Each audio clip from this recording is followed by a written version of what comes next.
मन क़ाम रमज़ान ईमान व इहतिसाबा गुफ़िर लहु मा तक़द्दम मिन ज़ंबिही। जो शख्स ईमान की हालत में अजर व सवाब की नीयत रखते हुए अल्लाह रब्बुल आलमीन के लिए क़याम करता है, नमाज तरावी का एहतमाम करता है, तो अल्लाह रब्बुल आलमीन उसके पिछले गुनाहों को माफ़ फरमा देता है। लेकिन हम देखते हैं कि बहुत सारी मसाजिदों के अंदर इस नमाज को बड़ी ही जल्दी से इस तरीके से अदा करते हैं कि पता नहीं कि जैसे कि कोई ट्रेन छूटने वाली हो। अल्लाह के नबी की नमाज बहुत इत्मीनान वाली नमाज थी। अल्लाह के नबी ने फरमाया, एहसान का जिक्र करते हुए फरमाया कि अंता अब्दुल, जब अल्लाह के नबी से पूछा गया कि एहसान क्या है, तो अल्लाह के नबी ने फरमाया कि अंता अब्दुल्लाह कअन्नका तराहु फ़इन लम तकुन तराहु फ़इन्नहु यराक, कि जब तुम अल्लाह रब्बुल आलमीन की इबादत करो तो इस तरीके से करो कि गोया कि तुम अल्लाह को देख रहे हो। फ़इन लम तकुन तराहु, अगर तुम ये भी गुमान नहीं कर सकते, फ़इन्नहु यराक, तुम ये तो गुमान ज़रूर ज़रूर करो, वो तो तुम्हें देख रहा है। जब इस गुमान के मुताबिक बंदा नमाज पढ़ेगा तो वो इत्मीनान और सुकून के साथ में पढ़ेगा, जल्दबाजी नहीं करेगा, नमाज के शराइत, उसके अरकान, उसके वाजिबात को सही मानों में अदा करेगा। सही तरगीब के इमाम अलबानी ने अपनी किताब के अंदर एक हदीस नकल की है कि जिसमें है कि एक शख्स 60 साल तक मुसलसल नमाज पढ़ते रहा। इन्ना रजुला ला युसल्ली 60 सनतन व मा युक़बलु लहु सलातुन, कि एक शख्स मुसलसल 60 साल तक नमाज पढ़ता रहा लेकिन उसकी एक भी नमाज कभी कबूल नहीं हुई।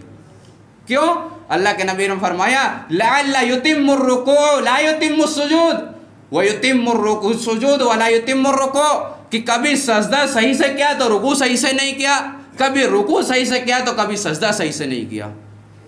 उस शख्स की अल्लाह के नबी ने फरमाया कि उस शख्स मुसलसल एहतमाम के साथ में 60 साल तक नमाज पढ़ता रहा लेकिन उसकी एक भी नमाज कभी कबूल नहीं हुई।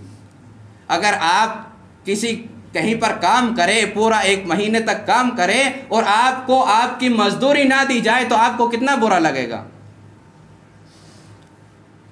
तो उस शख्स को भी कितना बुरा लगेगा कि जब यहाँ पर नमाज में अपना वक्त भी ज़ाय कर रहा है, वक्त भी लगा रहा है, लेकिन उसको बरोज़े क़यामत उसे अजर और सवाब से महरूम कर दिया जाए तो उससे बड़ा महरूम और कौन शख्स होगा। हमें चाहिए कि नमाज़ों का एहतमाम करें, लेकिन एहतमाम के साथ साथ में उसी तरीके से अदा करें, इत्मीनान और सुकून के साथ में नमाज़ों के अरकान, उसके शुरूत, उसके वाजिबात को ऐसे ही अदा करें जैसे अल्लाह के नबी ने अदा करने का हुक्म दिया है, जैसा अल्लाह के नबी अदा क्या करते थे। हज़रत आयशा से पूछा गया कि अल्लाह के नबी की नमाज, रात की नमाज कैसी हुआ करती थी, तो अल्लाह के नबी हज़रत आयशा ने फरमाया कि मा कान यज़ीदु फ़ी रमज़ान वला फ़ी गैरिही इल्ला 11 रकातन के फ़ला तुस्अल अन हुस्निहिन्ना व तूलिहिन्ना, कि अल्लाह के नबी नमाज, रात में जो नमाज पढ़ते थे वो 11 रकात से ज़्यादा नहीं पढ़ते थे, लेकिन फ़ला तुस्अल, आप ना पूछे, अन हुस्निहिन्ना, उसको एहसान के साथ में अदा करने, व तूलिहिन्ना, और उसको लंबी नमाज पढ़ने के बारे में, यानी बहुत ही इत्मीनान से पढ़ते थे, थोड़ी पढ़ते थे लेकिन इत्मीनान से पढ़ते थे और बहुत लंबी नमाजें पढ़ते थे, बहुत लंबा क़याम करते थे। ये अल्लाह के नबी की नमाज की कैफियत हज़रत आयशा ने बयान की है। एक और हदीस है जिसको हदीस मुसीउस सलाह के नाम से जाना जाता है,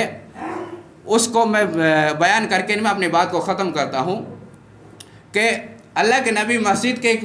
गोशे में बैठे हुए थे, एक नाहिए में, तो एक शख्स आता है, जा रजुल फिल मस्जिद व युसल्ली, कि एक शख्स मस्जिद में आता है और नमाज़ पढ़ता है।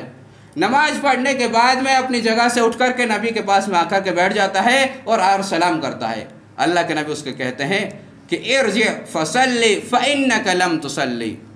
उसने सलाम किया, अल्लाह के नबी ने उसके सलाम का जवाब दिया और फिर फरमाया कि तुम वापस लौटो, फसल्ली, फिर से नमाज पढ़ो, फ़इन्नका लम तुसल्ली, इसलिए कि तुमने नमाज नहीं पढ़ी। वो शख्स फिर आता है, नमाज पढ़ता है, जो पहले पढ़ी थी उससे बेहतर ही पढ़ी होगी, हदीस में उसका अल्फाज नहीं है, लेकिन सहाबी थे, उन्होंने जैसे पहले पढ़ी उससे बेहतर पढ़ने की कोशिश की होगी दूसरी मरतबा, तो फिर पढ़ता है, फिर पढ़ने के बाद में अल्लाह के नबी के पास में फिर आता है, सलाम करता है, अल्लाह के नबी उसके सलाम का जवाब देते हैं। फिर यही जुमला कहते हैं अल्लाह के नबी कि इरजि फसल्ली फइन्नका लम तुसल्ली, कि तुम लौटो, वापस जाओ और फिर से नमाज पढ़ो, इसलिए कि तुमने नमाज नहीं पढ़ी। वो शख्स 3 मरतबा इसी तरह आता है, यानी 3 मरतबा नमाज पढ़ने के बावजूद जब अल्लाह के नबी 4थी मरतबा उसे लौटाने की कहते हैं कि फिर से नमाज पढ़ो, तो वो सहाबी कहता है अल्लिमनी या रसूलुल्लाह, कि अल्लाह के नबी मैं इससे बेहतर नमाज पढ़ना नहीं जानता, आप ही मुझे सिखला दीजिए। तो अल्लाह के नबी ने उसे फरमाया इजा कुमत इलस सलात फस्बिगिल वुजू, कि जब तुम नमाज का इरादा करो तो इस बात के साथ में यानी अच्छे तरीके से वुज़ू करो, फस्तक़बिल क़िबला, और क़िबले का इस्तिक़बाल करो, खाना काबा की तरफ रुख करो, सुम्मा, और फिर तुम क़याम करो, फ़कब्बिर, और तुम तकबीर पढ़ो, सुम्मा क़रा मा तयस्सर मिनल क़ुरआन, फिर कुरान में से जो तुम्हें याद हो, जो तुम्हारे लिए आसान उसको पढ़ो, फ़रका हत्ता तत्मइन्ना राकिअन, बस फिर तुम रुकू करो, हत्ता तत्मइन्ना, यहाँ तक कि इत्मीनान के साथ में रुकू करो, सुम्मरफ़ा हत्ता तस्तविया काइमन, जब तुम रुकू से उठो तो यहाँ तक के बराबर तुम सीधे खड़े हो जाओ, सुम्मस्जुद हत्ता तत्मइन्ना साजिदन, बस तुम जब सजदा करो इत्मीनान के साथ में सजदा करो, सुम्मरफ़ा हत्ता तस्तविया व तत्मइन्ना, कि तुम फिर जब पहले सजदे से उठो तो सही मानों में इत्मीनान के साथ में, व तअतदिल काइमन, तो यहाँ तक एतदाल के साथ में बैठ जाओ। यहाँ पर पहले सजदे के बाद में 2 अल्फाज अल्लाह के नबी ने फरमाया, तस्तविया व तअतदिला, इत्मीनान के साथ में तस्तवी बराबर हो जाओ और एतदाल के साथ में बैठ जाओ, फिर दूसरा रुकू करो, सुम्मा फअल फी सलाति कुल्लिहा, और इसी तरीके से हर नमाज के अंदर करो। ये अल्लाह के नबी ने उस सहाबी को बतलाया। सही मानों में वज़ू करो, नमाज क़िबले का इस्तिक़बाल करो, कुरान में से जो तुम्हें आसान लगे उसे पढ़ो, इत्मीनान के साथ में रुकू करो, और रुकू के बाद में क़ौमा इत्मीनान से करो, सजदा करो इत्मीनान से, और सजदे के बाद में जब जलसे के लिए बैठो तो इत्मीनान के साथ में एतदाल के साथ में बैठो, फिर दूसरा सजदा करो, फिर इसी तरीके से हर नमाज के अंदर करो। अब आप अपना अंदाज़ा लगाए कि हम इसी तरीके से अगर नमाज पढ़ते हैं तो हमारी नमाज उस तरीके के मुताबिक है जिस तरीके से अल्लाह के नबी ने अपने सहाबी को बतलाई थी। हमारा रुकू, हम रुकू में जाते हैं तो सीधा सही से खड़ा नहीं हो पाते, इतने दूसरे हम सजदे के लिए हमारा इमाम चला जाता है। आप गौर फरमाइए उस हदीस के अंदर जो सही तरगीब के इमाम अलबानी ने अपने, कि जो शख्स 60 साल तक नमाज पढ़ता रहा फिर उसे अजर और सवाब से महरूम कर दिया जाए, कितनी बड़ी महरूमी की बात है ये। हम जब वक्त लगा रहे हैं, नमाज पढ़ रहे हैं, इत्मीनान के साथ में पढ़ें, सही मानों में पढ़ें, उस तरीके से पढ़ने की कोशिश करें जिस तरीके से नबी ने पढ़ने का हुक्म दिया है। नबी की नमाज इत्मीनान वाली नमाज थी। कभी अल्लाह के नबी ने ये नहीं चाहा कि वो ज़्यादा पढ़े, बल्कि अल्लाह तबारक व तआला को भी यही मतलूब है कि इंसान जितना भी अमल करे वो अच्छे तरीके से करे, लेकिन ऐसा ना हो कि ज़्यादा करने के चक्कर में अपने अमल को ही बेकार कर ले। अल्लाह रब्बुल आलमीन को भी यही मतलब है। अल्लाह रब्बुल आलमीन ने सूरा मुल्क के अंदर इरशाद फरमाया कि तबारकल्लज़ी बियदिहिल मुल्क व हुवा अला कुल्लि शैइन क़दीर अल्लज़ी खलक़ल मौत वल हयात लियब्लुवकुम अय्युकुम अहसनु अमला, कि वही वो ज़ात है जिसके हाथ में बादशाहत है और हर चीज़ का कुदरत रखने वाला है।